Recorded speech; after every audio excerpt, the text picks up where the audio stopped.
Abra sua Bíblia no livro de João, capítulo 20, versículo 31 em diante. Antes de lermos esse texto, eu gostaria de contextualizar a mensagem de hoje. E a mensagem de hoje ela está baseada no fato de Deus criar toda a terra, todos os seres humanos, cria todas as coisas e entrega o domínio de tudo isso nas mãos de Adão e Eva. Talvez você já viu pregando começando dessa mesma forma, né? Mas é necessário para que você entenda onde nós vamos chegar. E o domínio da terra, ele foi entregue nas mãos de uma serpente, né? A serpente engana Adão e Eva e agora ela assume o domínio da terra. Por que ela assume o domínio da terra? Porque 100% do Éden, dos seres humanos que existia na época, tomaram uma decisão do lado dele. E a partir desse momento entra o pecado e o mundo, entra o pecado no mundo, o pecado e a morte, e agora você vê uma saga, através da história bíblica, em busca do retorno da terra. Você vê a história de Abraão, não é uma história de um homem que quer tomar o retorno da terra e ser o pai de uma grande nação novamente. Você vê Davi, através da espada, tentando conquistar a terra novamente. E você vê agora a expectativa dos discípulos e do povo da época a ouvir o Messias e tomasse o retorno da terra, o domínio. Eles não queriam que eles tomassem só o domínio de Roma, mas que tivessem novamente o domínio de toda a terra. E por aí vai. E essa expectativa deles foi grandemente frustrada quando eles reconhecem Jesus como rei. Então, um grupo muito grande de pessoas, ao Jesus fazer a sua entrada, conhecida pela entrada triunfal, em Jerusalém, eles aclamavam a Jesus, filho de Davi, a raiz de Davi. Era a descendência de rei que era digno de dominar.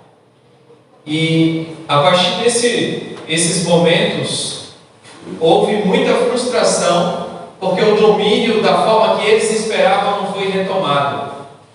E quando a gente vai para o livro de João, capítulo 20, versículo 11, aqui você vê uma cena de medo, frustração, uma cena onde as pessoas não entendiam o que estava acontecendo. E o versículo 11 diz assim: Maria, entretanto, permanecia junto à entrada do túmulo, chorando. Enquanto chorava, abaixou-se e olhou para dentro do túmulo, e viu dois anjos vestidos de branco, sentados onde o corpo de Jesus fora posto, um à cabeceira e outro aos pés. Então eles lhe perguntaram: Mulher, por que choras? Ela lhe respondeu: Porque levaram o meu Senhor, e não sei aonde puseram. Esse momento onde eles esperavam e colocaram todas as suas confianças em ver os milagres de Jesus, a multiplicação dos pães, a ressurreição de Lázaro, Jesus acalmando as tempestades. E eles olhavam: é esse rei que nós precisamos. Eles se sentiam seguros ao estar com Jesus. Mas esse momento é um momento de profunda tristeza, incerteza, dúvidas, e eles perguntavam: aonde está o meu Senhor? Essa era a pergunta de Maria. A cruz estava vazia, o túmulo também estava vazio. E às vezes nós falamos que a salvação está na cruz. Na cruz exatamente está pago o preço do pecado. Mas ali ainda não estava a salvação. A salvação, ela está no momento que Jesus ressuscita. Na ressurreição de Jesus estava ali a certeza de que ele poderia continuar a história e ele poderia reinar. Mas o fato deles verem a cruz vazia, o túmulo vazio, e a incerteza de saber aonde ele está, isso encheu o coração de Maria de tristeza, e ela chorava. E ela continua no versículo 14: tendo dito isto, voltou-se para trás e viu Jesus em pé, mas não reconheceu que era Jesus. Perguntou-lhe Jesus: mulher, por que choras? A quem procuras? Ela, supondo ser ele o jardineiro, respondeu: Senhor, se tu o tirasses, dize-me onde o puseste, e eu levarei. Disse-lhe Jesus a Maria. Ela, voltando-se, lhe disse em hebraico, Rabone, que quer dizer mestre. Recomendou-lhe Jesus: não me detenhas, porque ainda não subi para meu Pai, mas vai ter com os meus irmãos e diz-lhes: subo para meu Pai e vosso Pai, para meu Deus e vosso Deus. É um momento.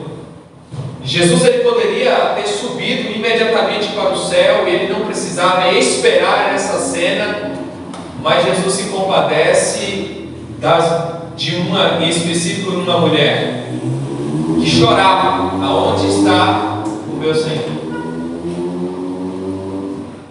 E ele manda um recado para os seus discípulos também, que estavam desesperados, desconcertados, sem saber o que faria da vida, se eles depositaram toda a sua confiança naquele que estava na cruz, e aquele que estava na cruz, ele olhava para a cruz e conseguia unicamente imaginar a dor, a vergonha e o medo. Porque se crucificaram o meu mestre, pode também crucificar a nós. E a situação estava muito difícil para eles. Se você consegue imaginar o estado emocional desses discípulos, dessas pessoas, eles estariam nesse momento desanimados. Pedro chega a estar tão desanimado por não ver o mestre que ele volta a pescar, até Jesus aparecer para ele novamente. Mas Jesus olha para a mulher e diz assim: não me toques, porque ainda não fui para o meu Pai. Maria, você vai ser a primeira pessoa a dar a mensagem da ressurreição. E vá para os discípulos. E um dos evangelhos diz em específico para Pedro, diz que eu ressuscitei. E Jesus some. E a partir desse momento nós não sabemos o que acontece. E quando você vê o relato da cruz, algumas mulheres estavam ao pé da cruz, de homem específico João. Todos os outros fugiram, mas João estava ali ao lado de Maria. E João, por ser um dos discípulos mais novos, o relato fala que 2 correram para o túmulo de manhã para buscar a presença de Jesus no momento que Maria dava notícia, e eles eram Pedro e João. João, por ser o mais novo, ele passa a ser mais rápido e chega primeiro ao túmulo, mas por ser mais jovem, sente medo de entrar. E Pedro, chegando mais tarde, ele é o primeiro a entrar no túmulo.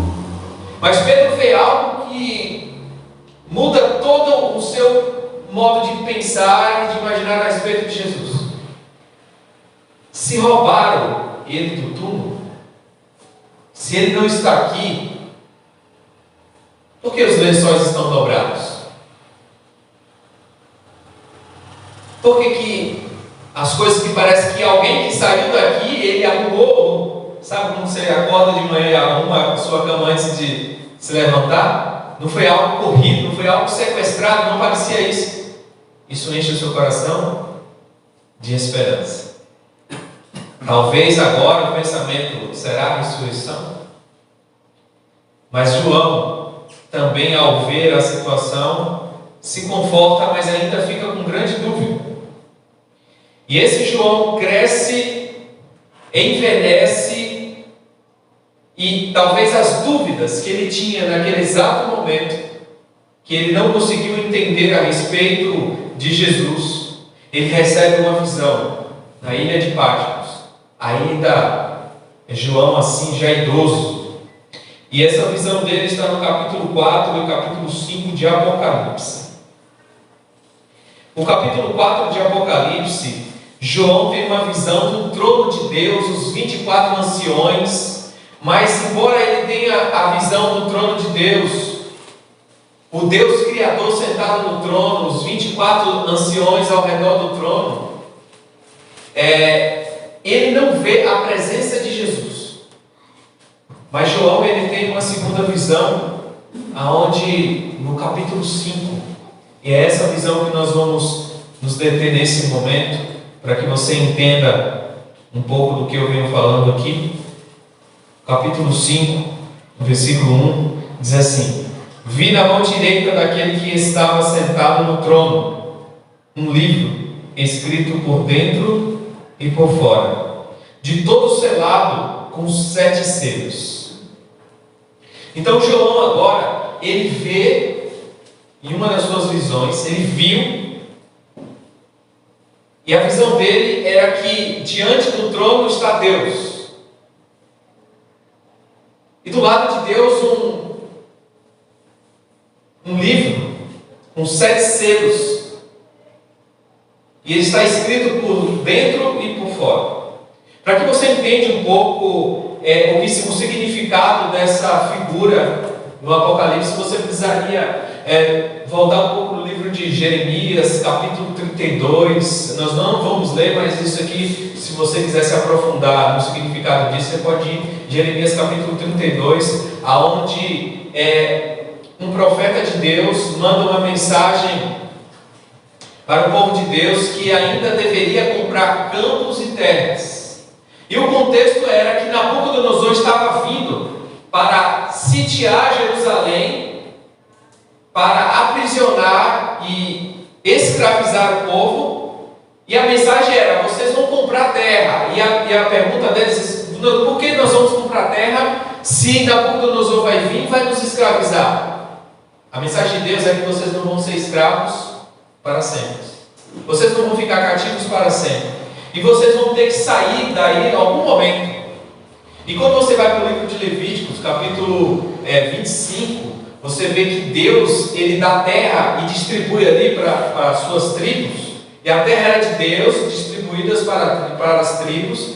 E essas terras, eles poderiam plantar, e a cada 6 anos trabalhados, eles dariam 1 ano de descanso para a terra. E de cada 7 anos de trabalho na terra, havia um ano que chegaria aos 49 anos, né?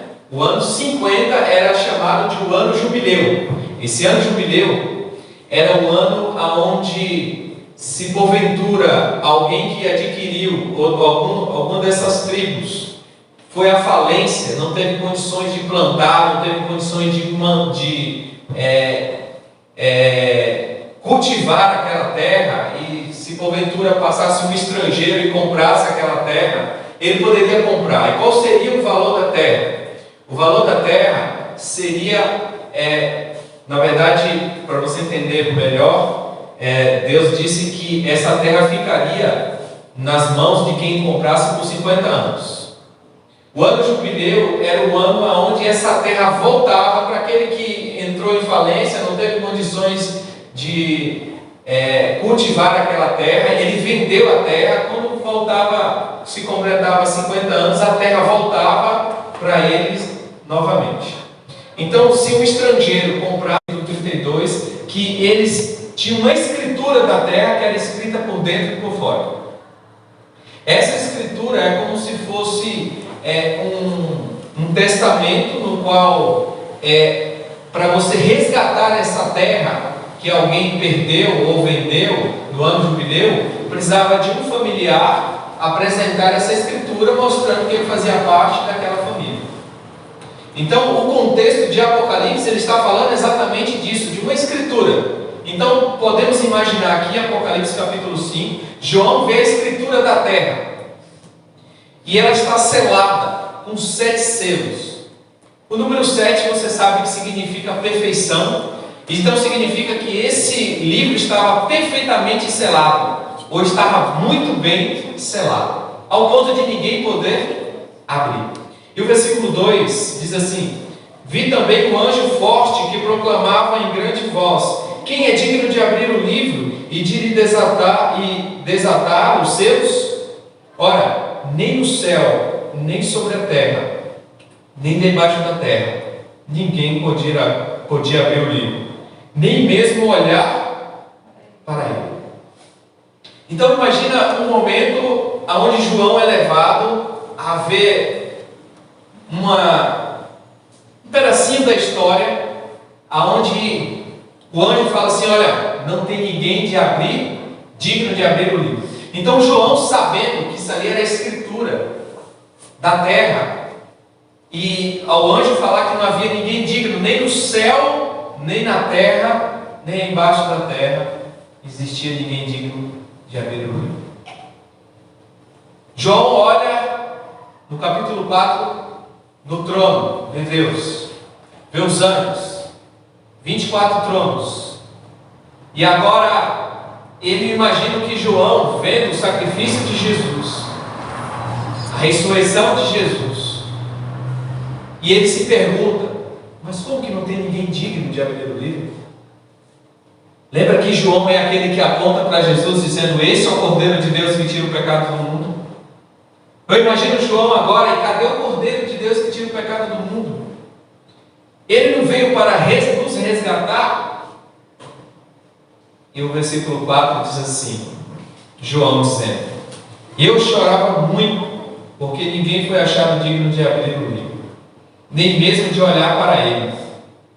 Então João chorava muito. João olhava já idoso, vendo ali todos os relatos de todos os seus companheiros, todos aqueles seguidores de Jesus que foram decapitados, crucificados. Ele também estava exilado, já tinha por pouco passado pela morte. E João chora, porque a sensação que João tem é que a cruz está vazia, o túmulo está vazio, e agora? E agora? Era o pensamento de João. Não tem ninguém digno de... Parece que se o livro está fechado, selado, e não tem ninguém digno, significa que há uma interrupção na história, no plano da salvação e do resgate da terra. E há um desespero de João, que ele chora. Mas o versículo 5 diz: todavia, um dos anciãos me disse: não chores, eis que o leão da tribo de Judá, a raiz de Davi, venceu para abrir o livro e os seus 7 selos. Então, nesse momento, um dos anciãos chega: João, não se preocupe, a raiz de Davi, o leão de Judá, ele venceu e ele é digno de abrir o livro. Mas até o momento João não vê ninguém. Aí o versículo 6: então vi no meio do trono e dos 4 seres viventes, e entre os anciões de pé, um cordeiro como tendo sido morto. Ele tinha 7 chifres, bem como 7 olhos, que são os 7 Espíritos de Deus, enviados por toda a terra. Veio, pois, e tomou o livro, e da mão direita daquele que estava sentado no trono.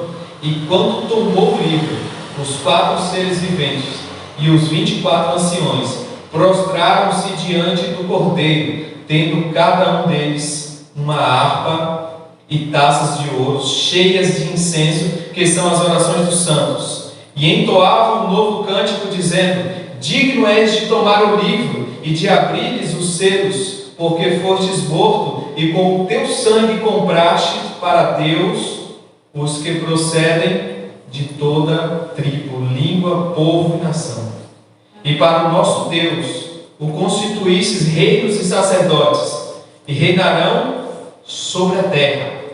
Vi e ouvi uma voz de muitos anjos,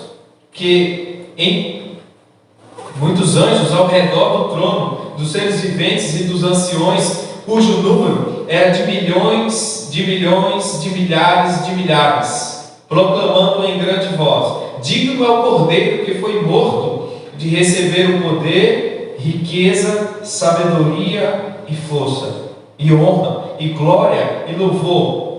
Então ouvi que toda criatura que há no céu e sobre a terra, debaixo da terra e sobre o mar, e tudo que neles há, estavam dizendo: aquele que está sentado no trono e ao Cordeiro seja o louvor, a honra e a glória e o domínio pelos séculos dos séculos. E os 4 seres viventes respondiam: amém. Também os anciãos prostraram-se e adoraram. Então João tem uma visão aonde, sabe, no momento onde Jesus olha para Maria, no momento de medo, no momento de incerteza, e ele diz assim: não me toques porque eu ainda não fui ao Pai. Jesus ele ainda não tinha se apresentado como Cordeiro que foi morto, que pagou o preço, que agora ele seria digno de abrir o livro. Mas naquele momento que Jesus deixa Maria e ele some, é o momento onde ele vai ao céu, e esse é o momento onde Jesus é entronizado. E você vai ver os profetas, os apóstolos, principalmente Pedro em Atos capítulo 2, o apóstolo Paulo em Hebreus capítulo 8, 9, onde diz que Jesus está à direita. Isso significa que a cruz está vazia, o túmulo está vazio, mas o trono está ocupado. O trono está ocupado, e agora ele é digno de abrir o livro, e o plano da salvação não pode ser mais interrompido, jamais pode ser interrompido. Por quê? Porque a partir do momento que ele recebe o domínio e a escritura da terra, ele agora pode expulsar Satanás dessa terra, ele pode tomar o domínio da terra. Então agora Satanás, ele pode proibir Satanás de chegar no céu como representante da terra, assim como chegou no livro de Jó. Por isso que Apocalipse capítulo 12 diz que houve batalha no céu, Miguel e seus anjos batalharam contra o dragão e seus anjos, e foi o que? Foi lançado por terra, foi lançado para fora do céu, e nesse momento ele perde o domínio. Ele perde o domínio. E eu lembro do texto também de Apocalipse capítulo 12, versículo 12, aonde Deus diz assim: ai da terra e do mar, porque Satanás foi lançado cheio de grande cólera e ira, porque pouco tempo lhe resta. Você vai entender porque pouco tempo lhe resta. Ele foi lançado para a terra. Jesus, ele toma o domínio da história. Jesus é entronizado como rei. E agora todos os seres viventes que aparecem aqui, aparece muito o número 7. O 7 significa 7 olhos, significa plenitude ou perfeição da sua onisciência. Os 7 espíritos significa a perfeição do seu poder, da sua força. E todos eles se prostram, os anjos, os anciões, porque ele é digno de abrir o livro, ele é digno de honra, ele é digno de louvor. Então a história continua. Jesus venceu. Não há mais o que temer. Posso ouvir um amém mais forte? Amém. Louvado seja Deus. Jesus venceu.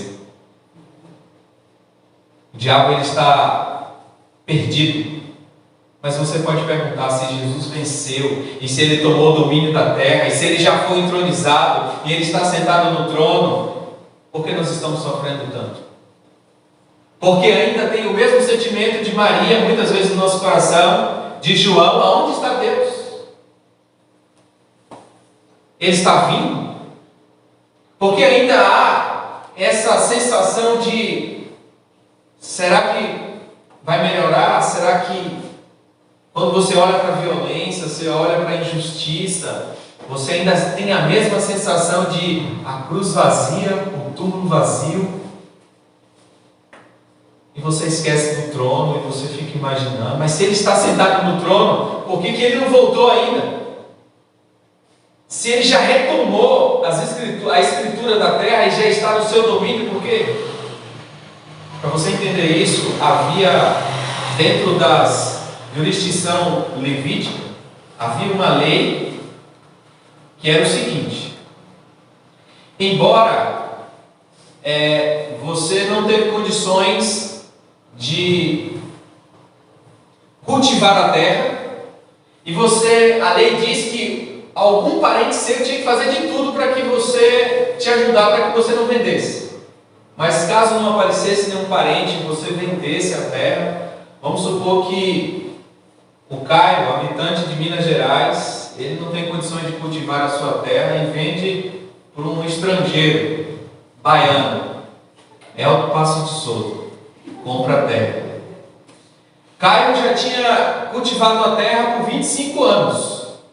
O valor que ele me vende a terra era se era 50 anos, a terra valia mais 25, porque eu ia pagar os 25 que eu ia usar até o ano do jubileu. O ano do jubileu, a terra voltaria para ele. Mas, se aparecesse alguém que pagasse o resgate dessa terra, esse chamaria de resgatador, vamos supor, a terra é do Caio, eu sou estrangeiro que comprei, mas aparece o irmão José, e ele fala assim: eu vou resgatar a terra para o Caio, e eu vou pagar os 25 que precisa. Aí o que acontece? A terra volta para o Caio.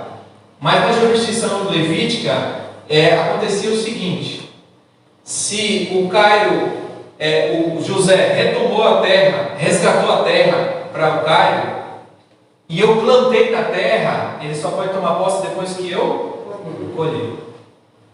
A história é a mesma. Jesus retoma a terra, ele paga o preço pela terra, mas Satanás plantou, e ele vai ter que colher. Se você for no livro de Mateus, abra sua Bíblia no livro de Mateus, capítulo 15, versículo 13.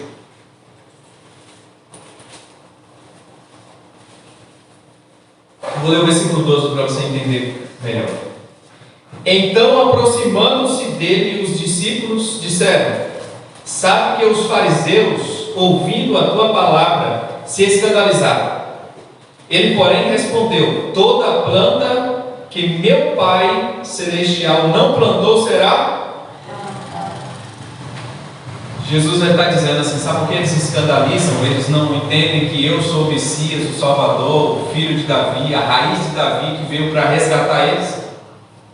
Porque eles são plantas que o Pai não plantou. E tem muita gente aí que foi plantado, ou que se deixaram ser plantado por Satanás. Sabe por que Jesus não voltou ainda? Porque ele é justo. E Satanás, ele plantou muita coisa que ele precisa colher. E sabe por que diz que pouco tempo lhe resta? Porque se a terra já tinha 25 anos, até o ano jubileu, ele tem mais 25 anos. E ele precisa cultivar no tempo que ele... Isso é uma simbologia, para que nós entendêssemos o que está acontecendo no Apocalipse. Pouco tempo lhe resta, porque ele sabe que vai chegar uma hora que vai acabar o fim. Jesus vai voltar e vai retomar a terra. E ele precisa colher os frutos deles o mais rápido possível. Por isso que a Bíblia diz que Satanás está rugindo, bramando como um leão, procurando alguém para devorar. E por isso que a Bíblia diz no livro de Tiago: resistir ao diabo e ele fugirá de vós. Jesus vai voltar. Jesus ele reina, mas ele é justo e precisa que se cumpra as coisas. Mas todas as vezes que você se decide do lado de Cristo e permanece e vive uma vida justa com Jesus, você está morrendo para o quê? Está morrendo como planta de Satanás. E está nascendo como uma planta do reino de Deus. E os seus frutos agora são frutos do Espírito, não são frutos mais da carne. E a Bíblia diz que aqueles que são guiados pelo Espírito Santo, os seus frutos são amor, bondade, longanimidade, mansidão, domínio próprio. Você tem esses frutos? Você está orando por esses frutos? Enquanto Jesus não vem, enquanto Satanás ele está usando todo o seu tempo, todas as suas astúcias, ele está trabalhando porque ele sabe que pouco tempo lhe resta e ele precisa te derrotar, te destruir o mais rápido possível. Jesus, filho, resistiu ao diabo e ele fugirá de nós. Naquele dia, quando ele aparecer nas nuvens do céu, ele fala assim que ele quer que encontrar nós o quê? De pé. Ele quer te encontrar de pé. A história mostra, o livro de Apocalipse mostra, através da entronização de Jesus, que ele reina, que ele é digno, e que deu certo sim o sacrifício da cruz. Então, o apóstolo João, a partir desse momento que ele vê o cordeiro, assim como morto ainda, com os cortes, com as mãos, era exatamente o momento onde Jesus ressuscita da crucifixão para a sua entronização. Se Jesus não é entronizado, você não teria um intercessor. Se Jesus não fosse entronizado, não poderia ter um juízo. Mas o juízo, ele já começou. E a intercessão de Jesus no santuário celestial, o escritor de Hebreus diz que já aconteceu. Por isso agora, esse mesmo apóstolo, ele diz assim: se porventura vocês pecarem, vai para Jesus. Vai para Jesus. 1 João capítulo 2. Irmãos, esse é o momento de nós, se Ele é digno de honra, se Ele é digno de louvor, a minha vida precisa mostrar essa honra, esse louvor diariamente. Então, em nome de Jesus, se afasta de todas as obras da carne, porque todas as obras da carne são frutos que Satanás vai colher, mas todas as obras do Espírito são frutos que Jesus, quando Ele vir colher, Ele vai levar para o seu reino celestial. Que Deus abençoe você e que, em nome de Jesus, nós possamos ser frutos do reino de Deus.